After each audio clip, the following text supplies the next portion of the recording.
what it is. What's up y'all? Welcome back to my YouTube channel. It is your girl Georgie, and as usual, if you like this video, go ahead and like, comment, and subscribe, and make sure you push that notification bell to be notified every time that I upload on my channel. Now let's get into this week, starting off with my projects first. You remember when I showed you guys this bag in my last video? I don't think this bag is gonna actually work for vacation. To me, it's a little bit too small, so I am reusing the yarn and crocheting a slightly bigger bag because this is supposed to be a beach bag, and I can't really hold as much as I probably would want to on this trip with this bag. So yeah, that's one of the projects I am working on this week. Now let's get into the books that I'm reading this week. In Her Own League is a spinoff to the Windy City series, and honestly, this is the book that I actually needed. When I finished Play Along, the book before Rewinded Back, the last book of the series, I was like, I really need Rio's story and I need Monty's story. And this is Monty's story. And the way that Play Along ended, I knew there was something there between Monty and Reese, and I knew it was gonna be a little power struggle. So I got to page 97, and y'all, I'm absolutely loving this book. The women empowerment, being the first woman team owner in Major League Basketball, to being probably the only woman in certain rooms. I love Reese. I love her confidence. I love that she knows that she works so hard to get where she's at. Not only is she proving to other people that she can do the job, but she's also proving to herself that yes, I said I can do this and I will do it, just watch it. A lot of men are not believing in her. A lot of men are just not listening to her. A lot of men are just disregarding her. But I love how she stands firm in every decision that she makes. Monty is a little hesitant, rightfully so, because not only is his kind of job on the line, but he has a little interest in our girl Reese, even though there is an age gap.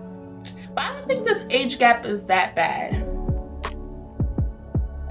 Actually, it might be, because mid-20s, 40s, he's a grandfather, she has no kids, or she was previously married.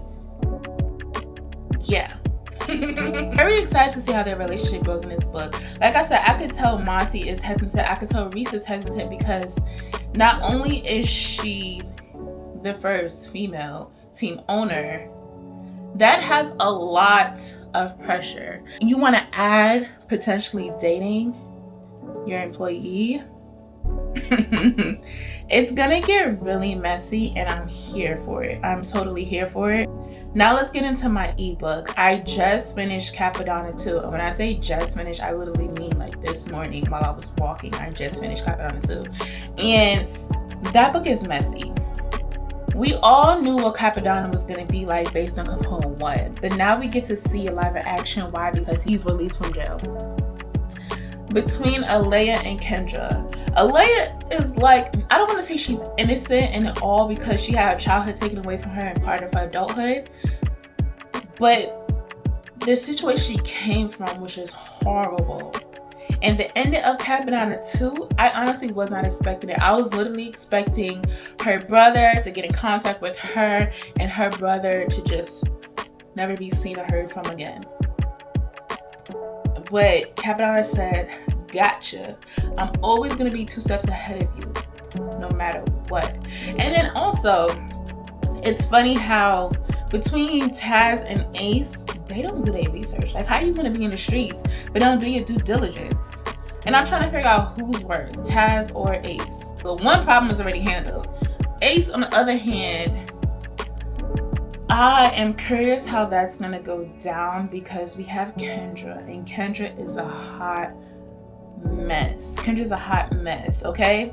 How do I feel about Kendra is how I feel about any mother who is never there for their son, any mother who's down to do anything for the sake of money. Her seeing her mom and seeing her mom act was literally a mirror. She's calling her mom selfish and all this other stuff, but look in the mirror. You were selfish too. The same way your mom wasn't there for you, you wasn't there for your child, like mother, like daughter. And she has some kind of awareness when it comes to that situation. Like, yeah, I am just like my mom. But it's like, it's not clicking to her just yet. Like, she knows she wants to be there for her son, but it's still for selfish reasons because she is a very selfish woman.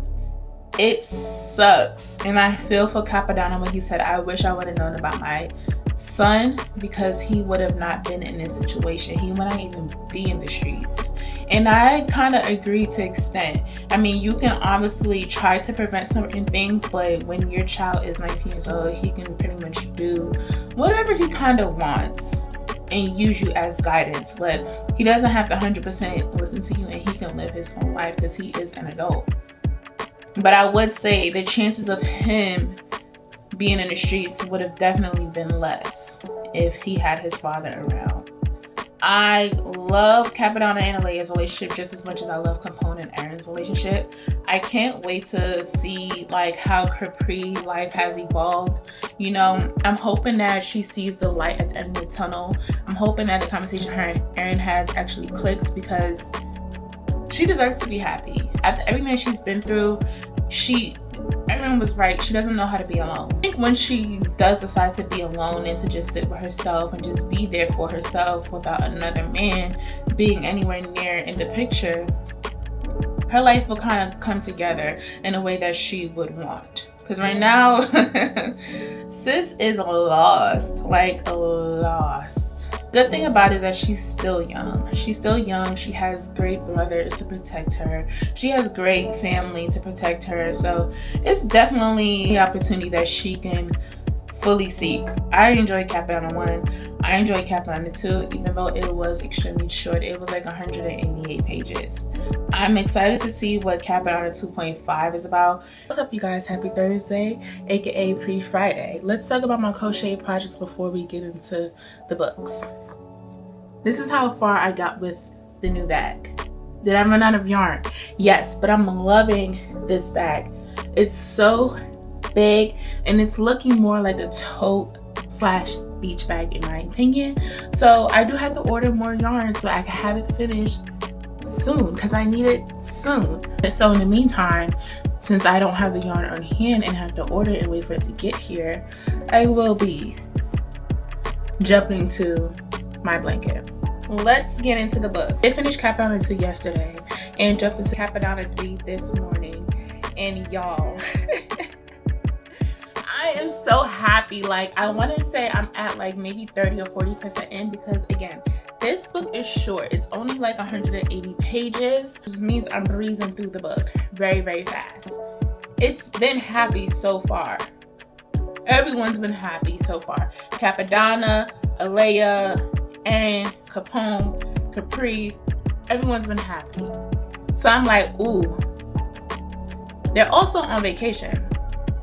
But I'm like, when they get back, I know something's about to happen, because there's no way a book is just going to be completely 100% happy.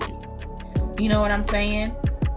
I have a feeling that Cappadonna's dream is somewhat true. Like, I can see something happening to that effect, but I'm honestly not sure. I know something's gonna happen by the time they get back home, unfortunately. So all those happiness and happy moments and happy tears that they've been crying is gonna turn into sad tears, sad moments, and even more crying. Now let's talk about in her own league. Reese is definitely in her own league. I told you I love her confidence. I love how Reese and Monty really underestimated each other. Their love for the baseball league is so deep, and it's so quietly done too. They don't need to boast about what they do for their team. They do it out the kindness of their heart, and I think that's one thing that's gonna pull them together. I'm excited to see how they maneuver with their relationship. Even though they don't have a relationship right now, they're just boss and employee who like each other, have a crush on each other, but don't want to talk about that elephant in the room when everyone can obviously see it. Because I know part of Reese is nervous because eyes are on her, because everyone is waiting for her to mess up. I love their saying, "Don't tell me what to do." I find it like in situations where they say that to each other, it's so cute.